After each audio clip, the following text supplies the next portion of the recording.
মধ্যপ্রাচ্যের আকাশে আবারও ঘনীভূত হচ্ছে যুদ্ধের কালো মেঘ। যুদ্ধ শুরুর দশম দিনে এসে নতুন এক সতর্ক বার্তা দিলেন যুক্তরাষ্ট্রের প্রতিরক্ষা মন্ত্রী পিট হেগসেথ। তার ভাষায়, আজ ইরানের উপর চালানো হতে পারে এখন পর্যন্ত সবচেয়ে তীব্র হামলা। মঙ্গলবার পেন্টাগনে এক সংবাদ সম্মেলনে তিনি জানান, গেল 24 ঘন্টায় ইরান তুলনামূলকভাবে সবচেয়ে কম অস্ত্র ব্যবহার করেছে। কিন্তু সেই নীরবতা কি ঝড়ের আগ মুহূর্ত নাকি নতুন কৌশল? এই প্রশ্ন এখন ঘুরছে কূটনৈতিক মহলে। এদিকে মার্কিন সামরিক কর্মকর্তা ড্যান কেইন জানিয়েছেন, যৌথ বাহিনীর 3টি প্রধান লক্ষ্য নির্ধারণ করা হয়েছে।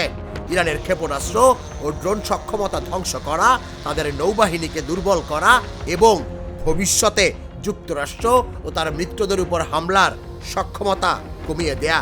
তার দাবি, যুদ্ধের শুরুর তুলনায় ইরানের ব্যালিস্টিক ক্ষেপণাস্ত্র হামলা প্রায় 90% কমে গেছে।